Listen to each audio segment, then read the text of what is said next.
What happened when your parents made sadness illegal in your house? What happens when they damage your siblings for life? My parents ran a wellness consulting business and made us, their kids, the evidence that their system worked.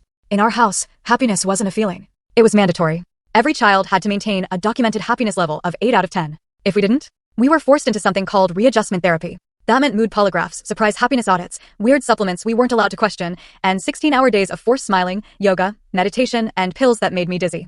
They paraded us around as the happiest kids in the state. But behind closed doors, it was terrifying. My brother went through readjustment therapy and came out permanently smiling. Literally. He never stopped, even at funerals. When my best friend Katie died by suicide, I told my parents I felt awful. Rated the day of 4. They immediately scheduled me for intensive readjustment. That day wrecked me. I couldn't stop shaking. But my mom said, "Your sadness is contaminating our household data," as she shoved another pill down my throat. My sister developed a nervous laugh after her therapy. My brother Jake couldn't frown, even when he broke his arm. He smiled through the pain. They tracked our happiness levels in color-coded spreadsheets and bragged about them at corporate meetings. See? Our system works. I had tremors from the supplements. But saying anything meant more therapy. That's when I found Jake's hidden journal. One sentence changed everything. I haven't felt real in 3 years. That night, I stopped taking the pills. And I started recording everything. Their big annual company conference was coming up, 300 clients, employees, investors. They always ended it with a family showcase. This time, I volunteered to make the slideshow. They were thrilled. "Our daughter Sophia will present this year's family case study," my dad announced proudly. Mom was glowing when I stepped on stage. First slide, our smiling family photo. Second slide, Jake's medical file.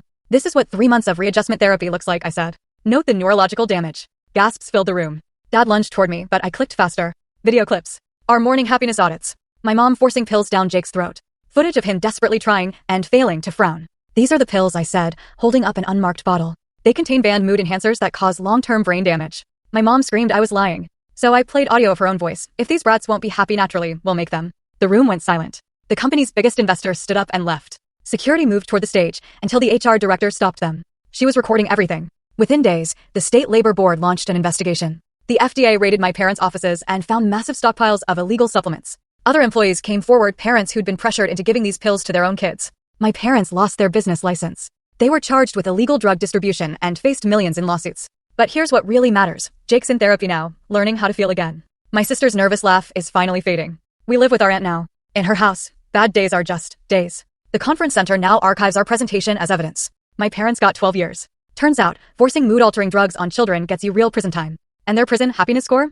I'm guessing it's nowhere near an 8. And there's no readjustment therapy where they're going. Sometimes, the best revenge is telling the truth loud and clear in the exact right room.